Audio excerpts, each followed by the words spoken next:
Each year, San Francisco alone spends $40,000 on each formerly homeless person. In March of 2019, there was an estimate of 63,000 homeless in New York alone. 20 of homeless people in the United States are younger than 18. 53% of homeless people inside the U.S. are found in California. Each year, an additional 3.5 million people become homeless. What will you do to help?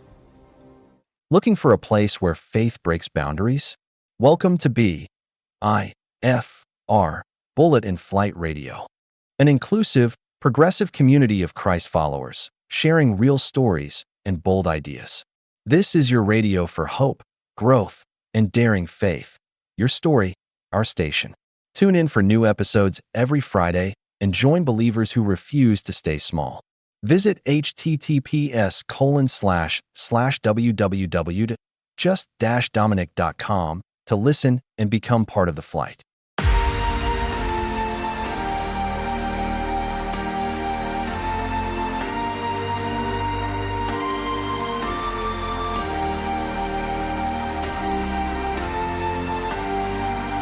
I've been loving you since you gave me all my mind. Praying you every day and every night. I believe in you, no matter what's coming after me.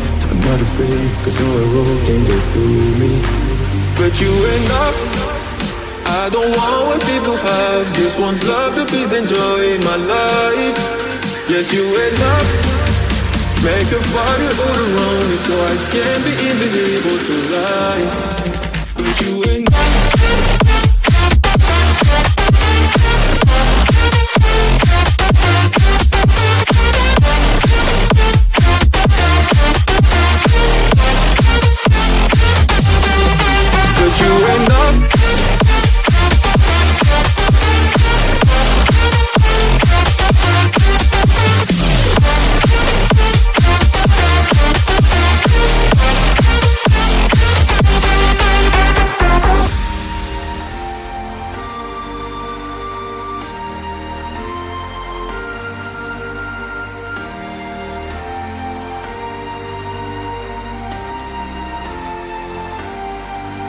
I've been loving you since you gave me all my mind.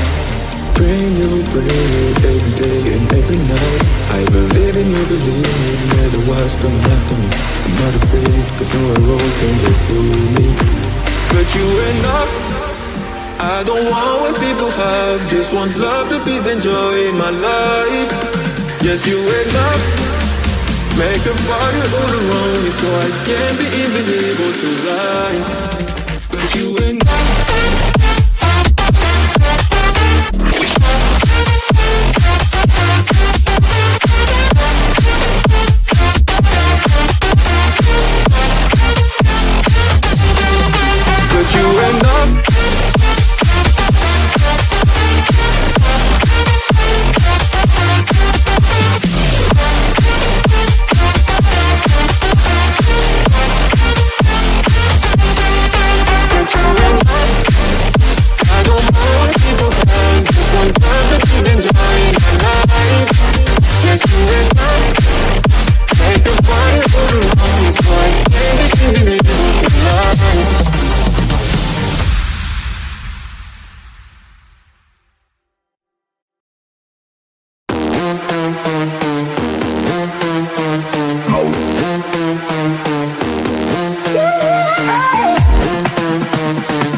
cry.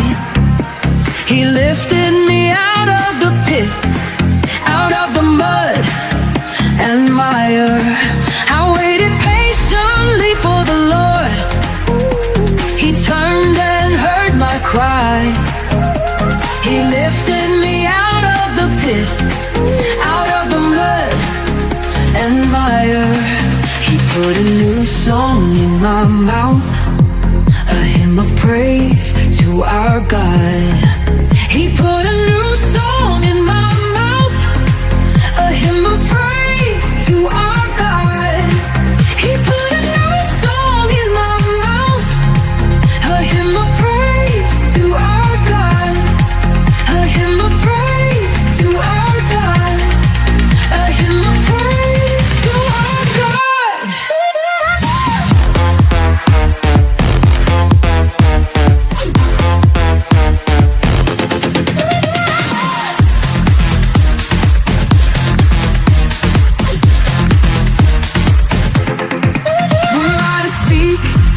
of your deeds.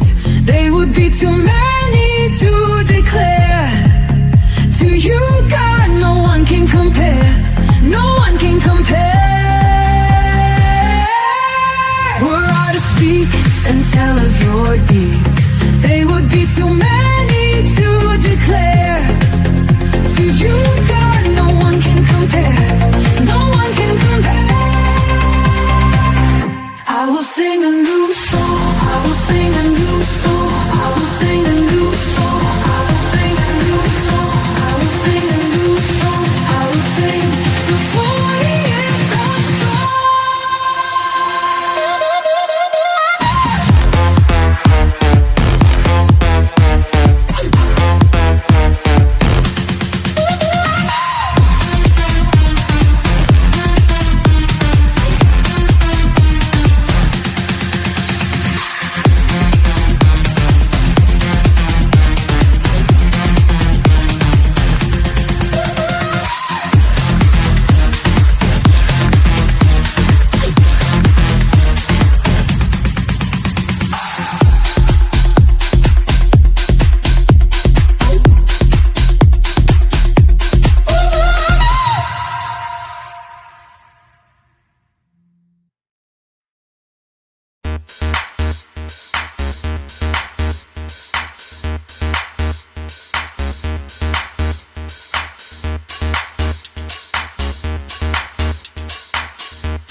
Hello, everybody.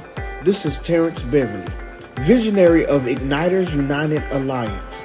Please join me every Wednesday right here on Bullet in Flight Radio. Your story, our station, the best progressive Christian network in the world.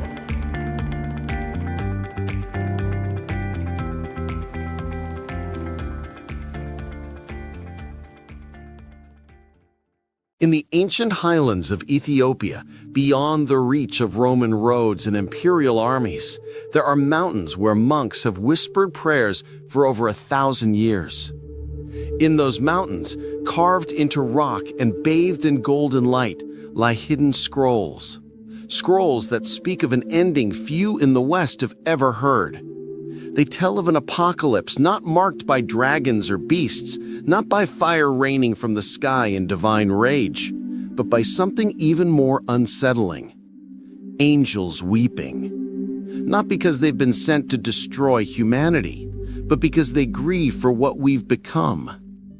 This is the version of the end preserved in Ethiopia's sacred books, and it is nothing like the revelation you've been taught. Western Christianity gave us a God who returns with a sword, whose eyes burn like fire, and who divides the world into saved and damned. But Ethiopia preserved something different, a vision where Christ is not a warrior on a white horse, but a radiant shepherd walking beside the broken, leading souls not to hell, but through healing.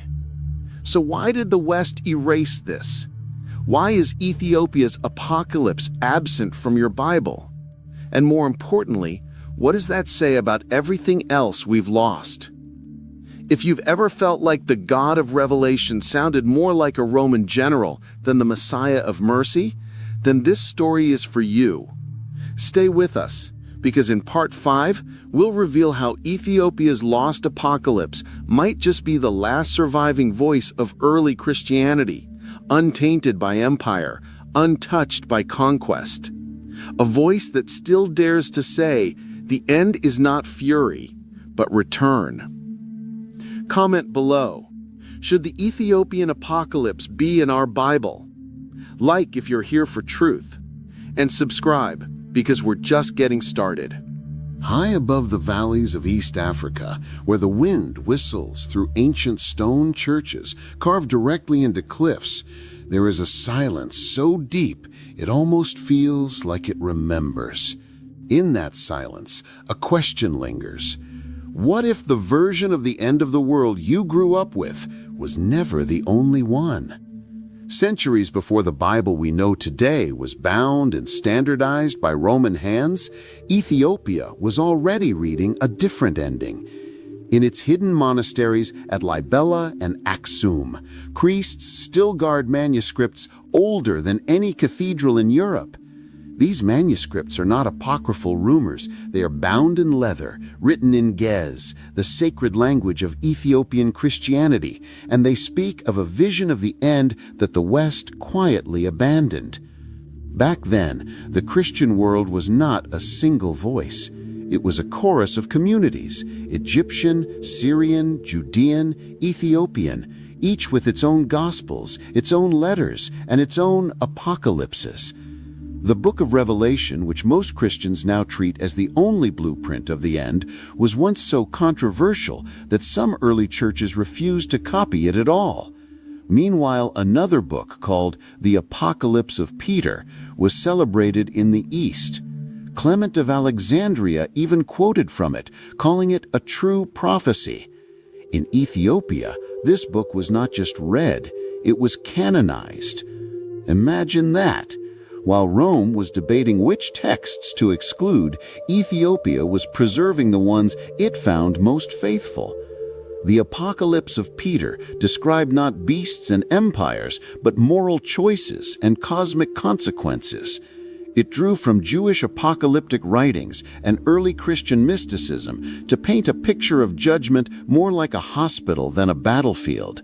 In Ethiopia, this text was never hidden in the back of a scholar's archive. It was read aloud, illuminated in art, sung in chants. As one Ethiopian monk explained to a Western visitor in the 19th century, "We kept the books others feared. We feared losing the truth. In a way, Ethiopia became a living time capsule of Christianity before Rome. But why did this version survive here and nowhere else? Why did Ethiopia hold fast to texts that the West would later call heresy? And what happens to our understanding of Christianity if the earliest believers imagined an apocalypse nothing like the one in Revelation? Stay with us, because in the next part, we'll step inside the heart of Ethiopia's apocalypse itself, where angels do something unthinkable in the Western story. They weep. Picture this: a sky of molten copper stretching over the Ethiopian highlands, thunder rolling like a drum, and below, a crowd of souls waiting for judgment.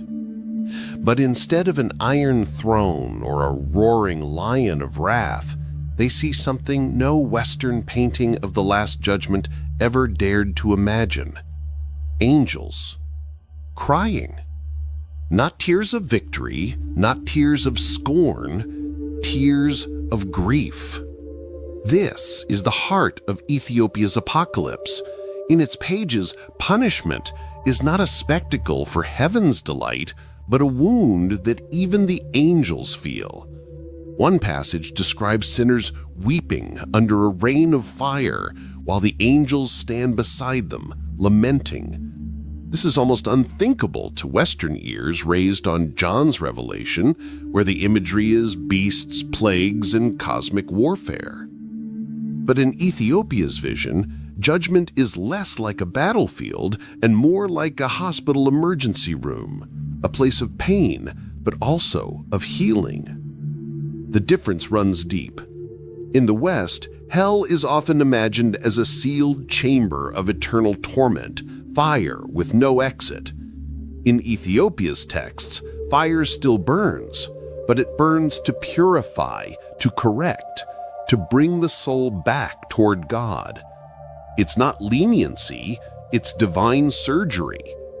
The Apocalypse of Peter describes the condemned as washed in flame, not annihilated by it. Even Clement of Alexandria, one of the earliest church fathers, hinted at this hope, writing that punishment might be disciplinary rather than final. This doesn't make Ethiopia's apocalypse soft or sentimental. It's still terrifying. The moral failures named in these texts, greed, betrayal, injustice, carry real consequences. But woven through the terror is an unmistakable thread of compassion. Heaven does not rejoice over a broken creation. It mourns. One Ethiopian priest once told a European scholar, "Judgment is not vengeance, it is sorrow. The angels weep because every soul was meant for God." In a few words, he captured a theology the West largely forgot, a theology where God's justice and God's grief are not opposites, but twins. Imagine what that means. A God who does not stand above suffering, but bends down into it. A God whose eyes fill with tears as he purifies his own creation. What would our churches, our politics, our hearts look like if we believed that? And yet this is only the beginning, because Ethiopia's apocalypse does not stop at how souls are judged. It reimagines who leads them through the judgment and how. In the next part, we'll meet a Christ, not as a warrior with a sword, but as a shepherd with light in his hands. Imagine standing before the gates of judgment and seeing Christ return. Now ask yourself this: does he come charging on a white horse, eyes burning like fire, with a sword slicing from his mouth? Or does he walk toward you slowly, barefoot, with outstretched arms, his robes glowing with light and sorrow in his gaze? Both images exist in Christian tradition, but only one of them survived in the West. In the Book of Revelation, the Messiah is unmistakably a warrior, armed for war, soaked in vengeance. Revelation 19:11 paints the picture clearly. And behold, a white horse. He who sat on it is called Faithful and True, and in righteousness he judges and makes war. His robe is dipped in blood. His name is King of Kings. His mouth is a sword. It's a vision meant to shake empires. But in Ethiopia's apocalypse, preserved in the Apocalypse of Peter and echoed in Geha's hymns sung by monks for centuries, Christ appears differently. Not as a war general, but as a radiant shepherd. He walks through the valley of judgment, not above it. He does not strike, he guides. He does not burn, he illuminates. This shepherd Messiah leads souls across bridges of light, calls them by name, and even pauses to comfort those who are afraid. In Ethiopian iconography, he is often depicted not riding, but standing, arms open, palms forward, his robes glowing with light and sorrow in his gaze. It's a dramatic theological contrast. One Christ comes to conquer evil with force, the other comes to heal it with presence. Neither image is less divine, but they reveal something deeper about how different cultures understood the role of Christ at the end of time. Revelation, born in the shadow of Roman persecution, sees the return of Christ as a reversal of imperial violence. He comes as the avenger of the oppressed. It's a cry for justice through judgment. But Ethiopia, shaped by its prophetic isolation and mystical roots, didn't need a militarized Messiah. They imagined a Christ shaped more by Song 23 than by apocalyptic battle. The Lord is my shepherd. Though I walk through the valley of the shadow of death, I will fear no evil. One early Ethiopian commentary even describes the final judgment as a procession, not of soldiers, but of souls, following the shepherd's light. Heaven, in this vision, is not won by war, but revealed by love. So, which Christ do we follow today? The one who wages holy war, or the one who walks among the wounded? And what if this gentle shepherd, erased from the Western canon, is the same figure who will one day lead us through the fire, not with wrath, but with light? In the next part, we'll face that fire, but not the fire of hell as you've been taught, a fire that doesn't destroy, but purifies. The fire Ethiopia says can even reach the damned. What if the fire of judgment wasn't meant to punish you forever, but to save you? Close your eyes and forget for just a moment the hell you were taught to fear as a child. Not the red devils, the endless screams, the fire that never dies. Instead, imagine a fire that doesn't consume, but cleanses. A fire that burns away everything false and leaves behind the soul, shining. In the Western Christian tradition, hell has long been shaped by terror. From Dante's Inferno to street corner sermons, we've been taught that the end for sinners is final, eternal, and hopeless, an everlasting prison of pain. But Ethiopia's apocalypse tells a different story. In sacred Ethiopian texts, like the Apocalypse of Peter and fragments from older Jewish apocalyptic writings, fire does appear. It falls from the heavens, it surrounds the guilty, it scorches the earth. But it is not portrayed as hellfire in the Roman sense. It's something far older and far more mysterious. In these visions, fire is not God's rage, but God's refinement. One passage speaks of sinners being bathed in flame until the darkness within them is lifted. Another describes the souls of the proud passing through rivers of fire while angels sing prayers over them. It's not a court handing down sentences. It's a cosmic surgery. Painful, yes, but purposeful. Even some early church fathers wrestled with this idea. Clement of Alexandria, Origen, and Gregory of Nyssa all hinted that punishment might be restorative, that even the damned were not beyond God's reach, that justice was not abandonment, but correction. The Ethiopian tradition never fully embraced the Roman idea of eternal torment. Instead, it preserved something closer to the Jewish understanding of Gehenna, a place of purification, not permanent separation. In this vision, even fire is a form of mercy. This doesn't mean there's no judgment. Ethiopia's apocalypse doesn't flinch from naming real evil, greed, pride, injustice, betrayal. But it holds those sins up to the fire not to destroy the sinner, but to free them. What does that say about God? A God that does not delight in the damnation of the wicked, but weeps for them, works on them, waits for them. A God who burns not to torture, but to redeem. And what does it say about us? If we've spent centuries defending a version of justice that Christ himself may never have taught. In the next part, we'll see how this radical view of justice came to be erased, buried by empires that needed fear more than faith, and how Ethiopia kept the light alive long after Rome had smothered the flame.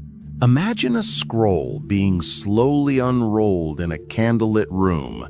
On one side of the world, the scroll speaks of mercy, restoration, and weeping angels. But in Rome, another scroll is being sealed, this one forged by emperors and church councils, where theology would soon become law and fear would become power. The story of how Revelation became central to Western Christianity is not just spiritual, it's deeply political. When Emperor Constantine legalized Christianity in the 4th century, something profound shifted. A persecuted faith suddenly became state religion, and with that transformation came a new need, not just for belief, but for control. Doctrine had to be unified, dissent had to be silenced, and the Bible had to speak with one voice, Rome's voice. The Council of Carthage in 397 CE helped finalize the Western canon, excluding books like the Apocalypse of Peter, the Book of Enoch, and many others that still echoed in Africa and the East. And Revelation, the violent, imperial, beast-ridden vision of the end, was not only accepted, it was weaponized. Because it fit. Its symbolism, beasts, war, judgment, matched the language of empire. Its imagery could be turned on enemies, pagan gods, rebellious provinces. The beast, pagan Rome. The harlot, heretics.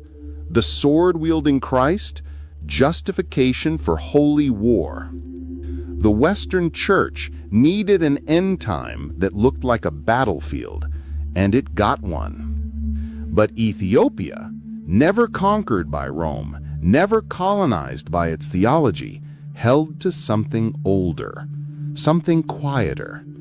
They developed their theology in the shadows of mountains, not cathedrals, in the voices of monks, not emperors. Their apocalypse didn't name Rome because it wasn't about Rome. It named the human heart.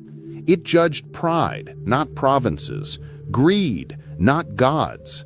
And it imagined Christ not as a conqueror, but as a guide through suffering. Their visions weren't political weapons, they were mirrors for the soul.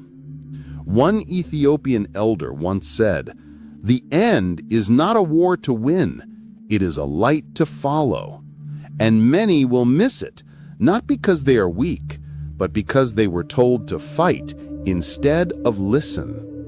That single sentence exposes everything Rome's theology forgot.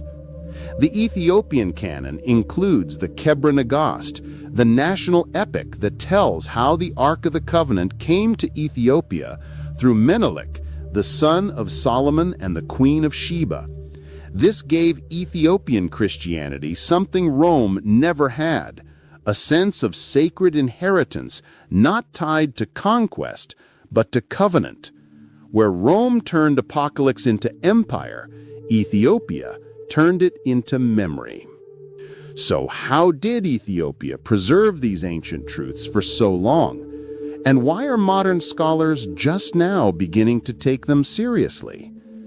In our final part, we'll follow the last light of this hidden tradition and ask what happens if Ethiopia's apocalypse is the one the world needs now.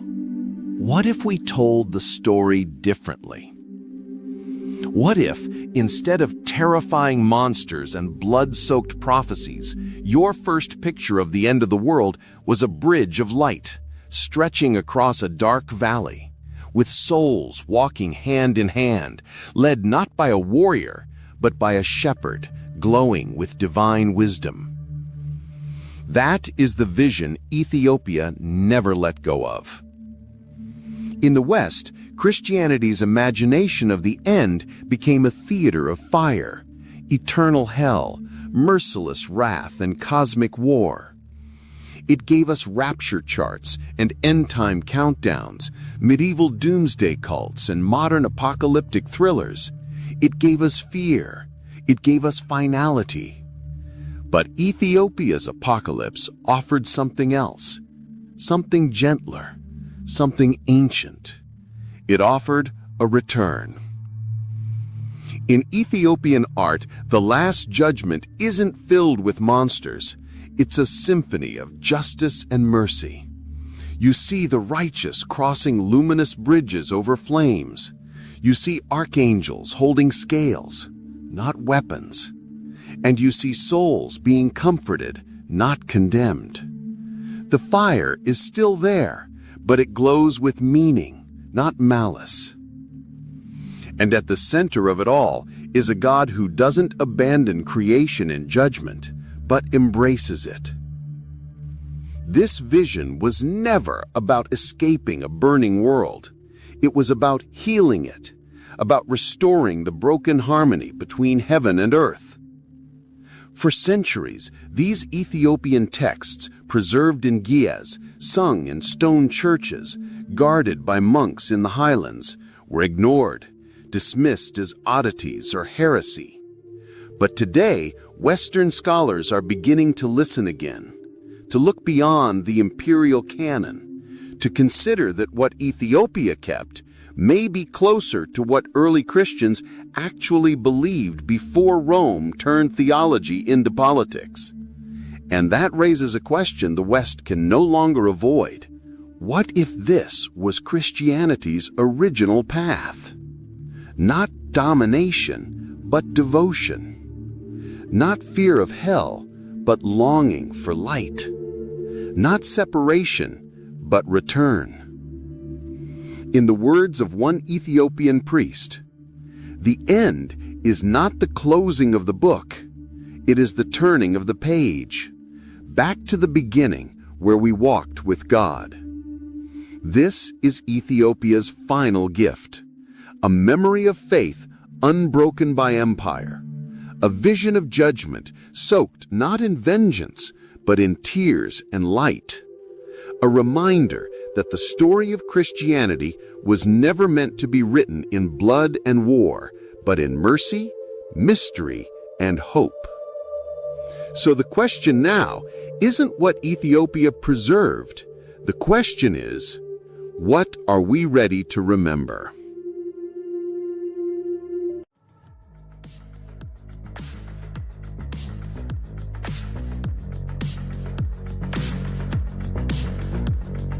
Hello everyone, this is Bishop Natasha Ellison from Come Alive Outreach, and you're listening to Bullet in Flight Radio, your story, our station, the best progressive Christian network in the world.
Blessed be the day, the birth warmth and embrace, when darkness fades away.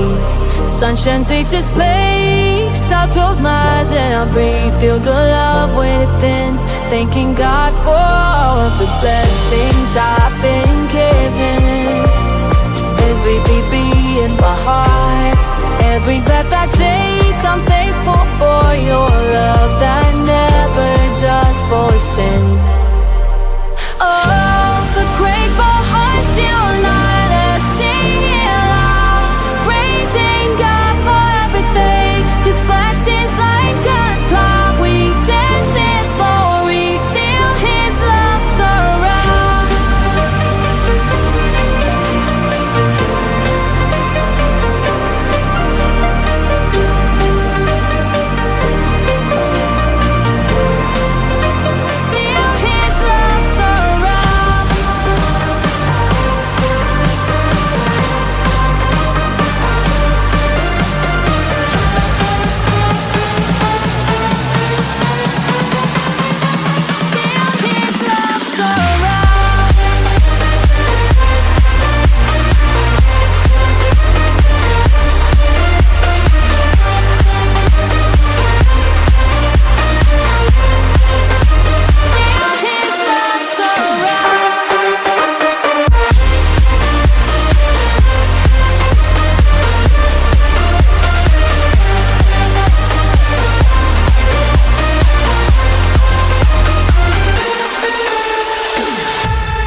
know that you're in my lane?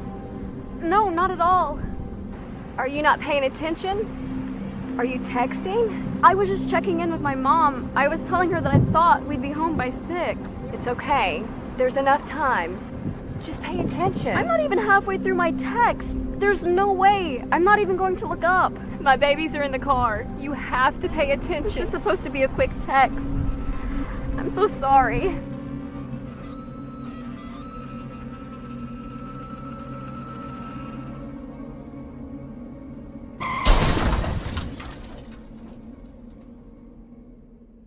Looking for a place where faith breaks boundaries?